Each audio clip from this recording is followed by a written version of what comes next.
إن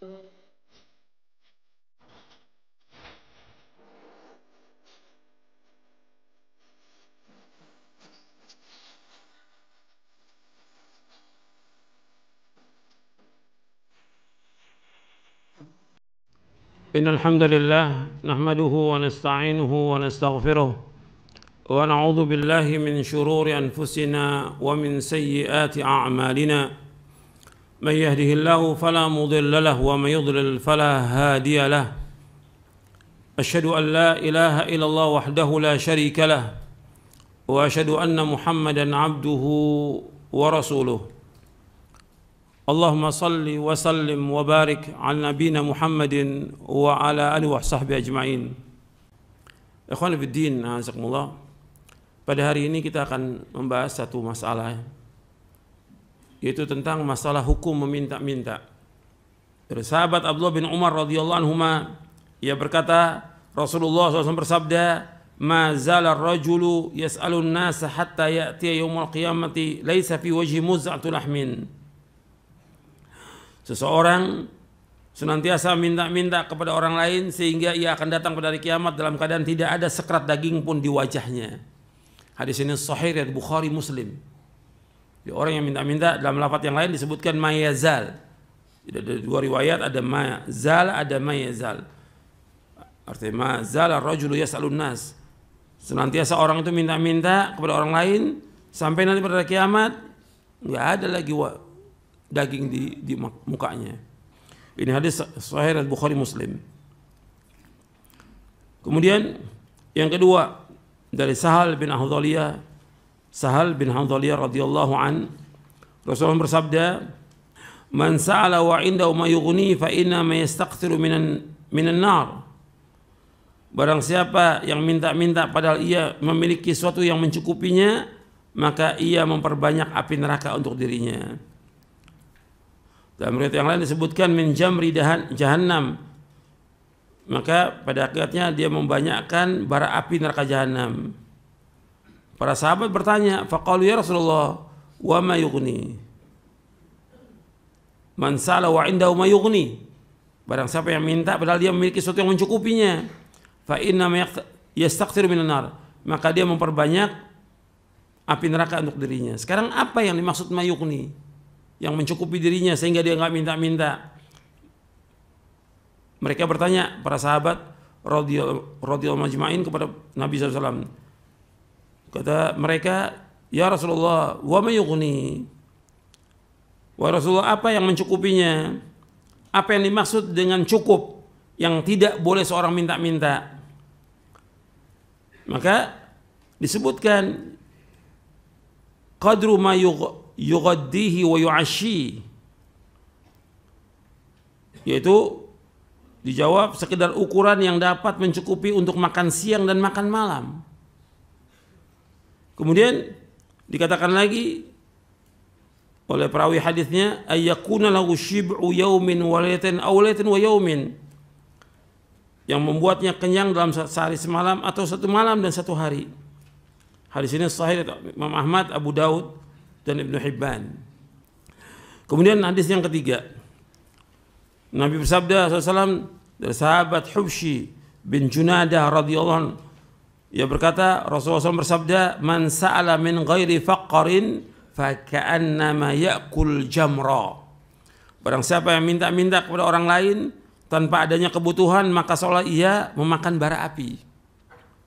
Hadis sahih Imam Ahmad, Ibnu Khuzaimah atau Tabrani dalam Mu'jamul Kabir. Hadis yang keempat dari sahabat Abu Hurairah radhiyallahu an, Rasulullah bersabda,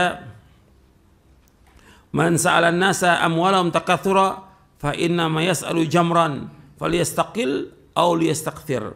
Barang siapa yang minta harta kepada orang lain untuk memperkaya diri, maka sungguh ia hanyalah meminta bara api, maka silakan ia meminta sedikit atau banyak.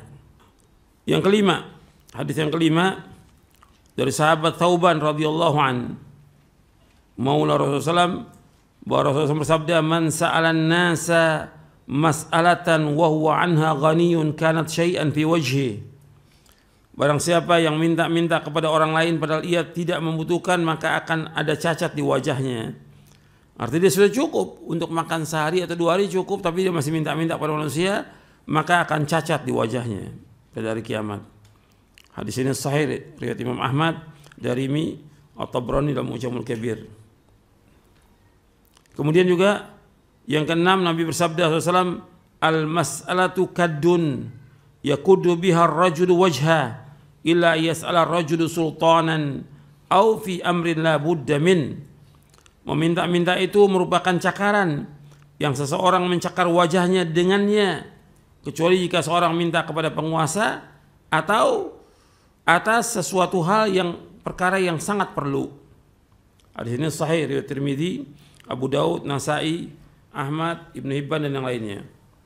Dijelaskan oleh Al-Imam Ibnu Qayyim Al-Jauziyah rahimahullah yang wafat tahun 751 Hijriah. Beliau menjelaskan dalam kitabnya Madarijus Salikin di juz yang kedua. Madarijus Salikin juz yang kedua. Ketika beliau membahas tentang masalah ridho, panjang beliau bahas puluhan manfaat dari ridho.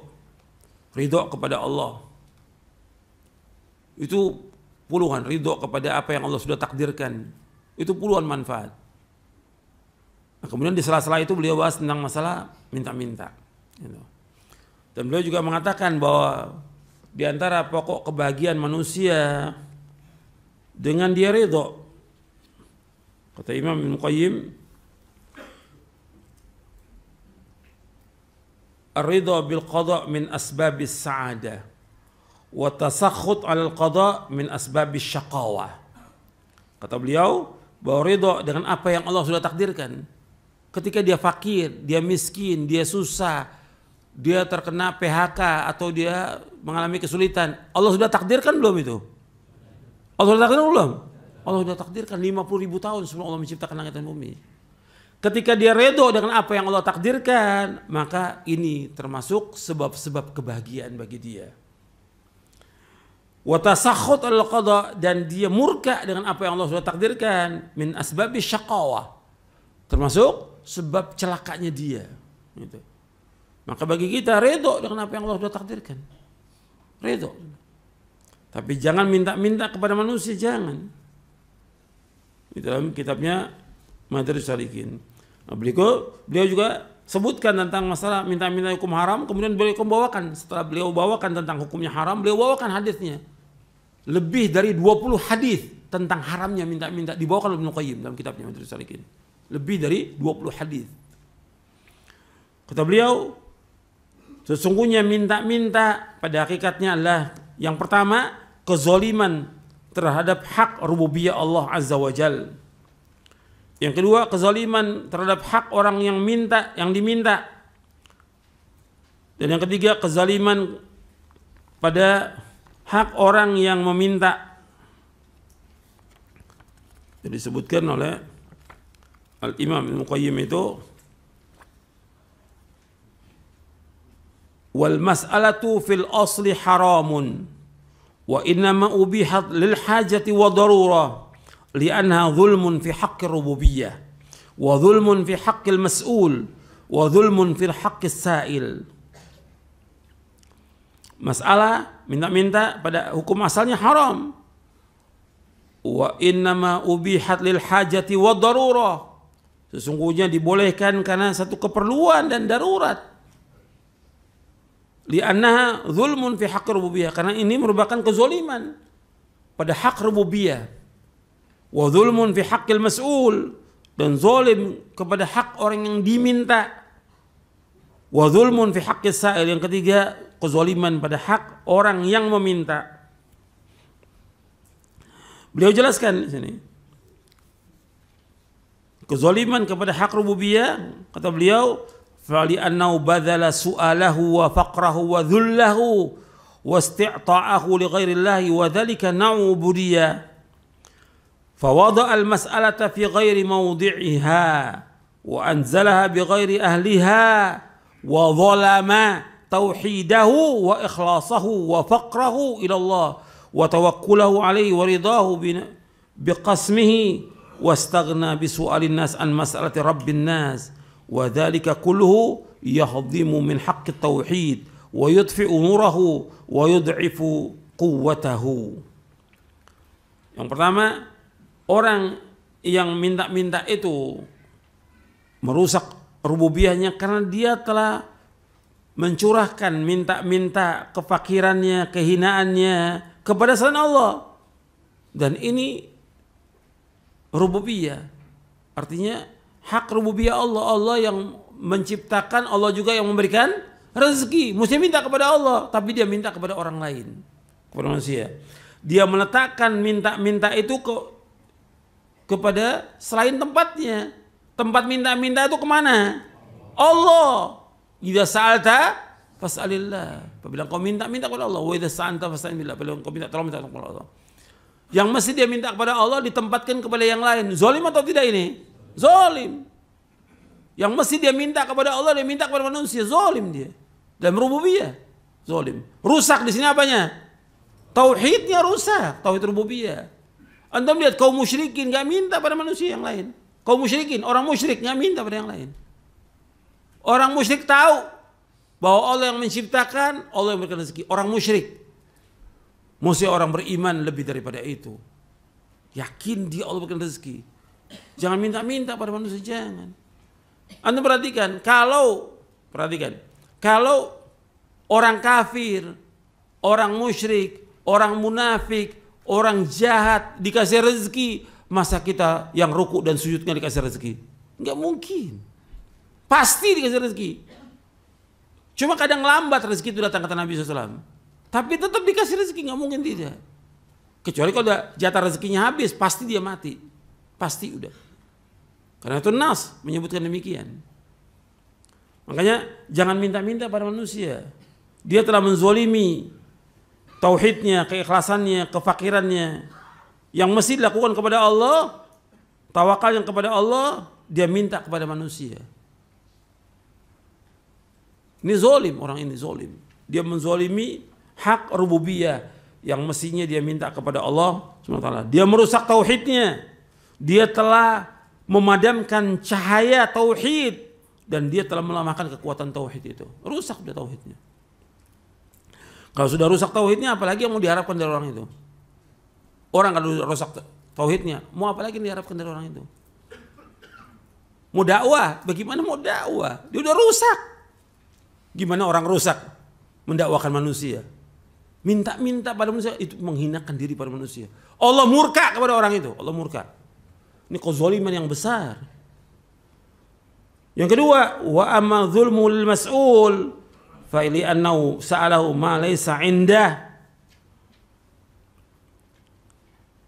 Apapun kezaliman kepada orang yang diminta, yaitu ia minta kepada orang yang kekayaannya itu tidak ada padanya. Dia telah menyusahkan orang itu. Dan kalau dia berikan dengan rasa apa? Tidak senang. Fali annau sa'ala ma laysa indah. Dia minta orang yang punya apa-apa. Yang memiliki rezeki di langit di bumi siapa? Allah. Seandainya ada orang dia punya uang itu jutaan atau miliaran atau triliun dia punya, tetap yang memberikan rezeki kepada dia siapa? Allah. Mesti mintanya kepada Allah, kok minta kepada makhluk? Coba akalnya waras apa enggak itu? Kok minta kepada makhluk? Meskipun harta dia banyak, dia orang kaya, minta kepada Allah. Yang memberikan kepada mereka harta sekian banyak itu siapa? Allah. Maka Allah menyebutkan was'alullaha min fadli, mintalah kepada Allah dari karunia-Nya. Makanya dia telah menyusahkan orang itu. Orang itu juga nggak mau, sekaya apapun orang nggak mau diminta. Berat dia. Berat. Dan ini sering orang minta-minta kepada orang kaya. Karena dianggap ini muridnya orang kaya, terus diminta. Datang ke rumahnya. Nggak tahu datang ke rumah orang kaya mau apa dia. Si orang kaya tahu, ah, ini si dai, si ustadz mau minta-minta nih. Sudah tahu dia. Karena udah seperti itu. Maka antum jangan menghindarkan diri pada manusia, jangan. Antum datang kepada Allah. Bangun untuk tengah malam, minta kepada Allah. Sujud kepada Allah, paling dekat seorang hamba kepada Allah pada waktu dia sujud minta kepada Allah. Faktir doa, banyakkan doa. Kok datang ke orang kaya minta? Antum menghinakan diri para manusia. Gitu. Makanya dulu orang-orang soleh nggak mau datang kepada orang kaya. Datang ke penguasa nggak mau mereka. Takut mereka. Nggak seperti sekarang. Datang ke orang kaya. Ada aja alasan. Anaknya sakit, belum bayaran, belum ada aja tuh. Ceritanya semua cerita susah. Kalau giliran senang nggak cerita, diem dia. Supaya apa? Supaya dibantu, supaya ditolong. Itu nggak boleh. Ini orang yang hina, yang seperti ini orang-orang yang hina, orang yang rendahan yang seperti ini. Orang Muslim punya izzah, adukan semua kesulitan kepada Allah Taala. Nggak perlu orang tahu. Kita susah, kita sulit, nggak usah. Antum nangis kepada Allah, jangan adukan kepada manusia. Ini kepada orang kaya, sehingga orang kaya apa? Menghinakan dia. Dan banyak ustadz yang dihinakan orang kaya. Diatur sama orang kaya. Nggak ada harga diri sama sekali udah, nggak ada izzah sama sekali. Dan dibukti di masyarakat seperti itu. Sampai ngajar juga diatur sama ustadz. Ustadz nanti materinya begini ya, begini. Terus diatur sama orang kaya. Orang kaya bodoh, nggak punya ilmu. Karena dia nggak ngaji. Si dai yang udah belajar, masya Allah, sampai ke luar negeri belajarnya, pulang, antum ngisi masalah ini ya, jangan yang lain. Sami'na wa ata'na, la haula wa la quwwata illa billah. Ini jahil murakkab, ini bodohnya kuadrat ini. Haula wa la quwwata illa billah. Nggak ada harganya sama sekali. Depan orang kaya nggak ada harganya, depan muridnya nggak ada harganya. Karena dia minta-minta pada manusia, nggak punya izzah. Kita minta apa saja kepada Rabbul Izzah. Minta kepada Rabbul Izzah. Allah yang punya kemuliaan. Allah yang punya kekayaan. Allah Ghaniyun Hamid. Seluruh manusia itu butuh kepada Allah. Minta kepada Allah. Jangan pada orang kaya, jangan. Kemudian wa amma dzulmu li nafsihi fa innahu araqa ma'a wajhi wa dhalla li ghairi khaliqihi. وأنزل نفسه أدنى المنزلتين ورضي لها بأبخس الحالتين ورضي بإسقاط شرف نفسه وعزة تعففه وراحة قناعته وباع صبره ورضاه وتوكله وقناعته بما قسم له واستغناءه عن الناس بسؤالهم وهذا عين ظلمه لنفسه إذ وضعها في غير موضعها. Kata Imam Qayyim, dia menzalimi dirinya, dia telah menumpahkan kehormatan mukanya itu kepada orang lain. Dia telah menghinakan dirinya kepada selain Allah Ta'ala. Dia telah menempatkan dirinya pada dua kedudukan yang paling rendah. Dia redha dengan dua keadaan yang paling hina. Dia redha dengan menggugurkan kehormatan dirinya. Dia redha dengan menggugurkan kemuliaan dia untuk tidak minta-minta pada manusia. Dia minta-minta pada manusia. Dia telah menggugurkan kehormatan dirinya dengan apa? Dengan qanaah, yang mesti dia qanaah cukup dengan apa yang Allah berikan, dia jual kepada orang lain. Dia jual kesabarannya, dia jual keredoannya, dia jual tawakalnya, dan juga qanaahnya dengan apa yang Allah berikan kepada dia. Dan dia minta-minta kepada manusia, dan ini merupakan betul-betul kezaliman pada dirinya, karena dia meletakkan bukan pada tempatnya. Dan terus disebutkan oleh Ibnu Qayyim, wa adhaba izzaha wa sagharaha wa haqqaraha. Dia telah menjual dan menghilangkan kemuliaan dirinya. Dia telah menghinakannya, dia telah merendahkannya. Rendah orang-orang yang minta-minta itu rendah, hina gitu. Makanya tidak boleh dalam Islam minta-minta, hukumnya haram. Dia telah menjual kesabarannya, tawakalnya kepada selain Allah. Dia jual kepada manusia. Dan ini kezaliman. Nanti antum bisa lihat itu, antum baca, dan Ibnu Qayyim setelah itu membawakan lebih dari 20 hadis tentang tidak bolehnya minta-minta. Hukumnya haram. Mudah-mudahan apa yang saya sampaikan bermanfaat untuk saya dan untuk sekalian. Wassalamualaikum warahmatullahi wabarakatuh.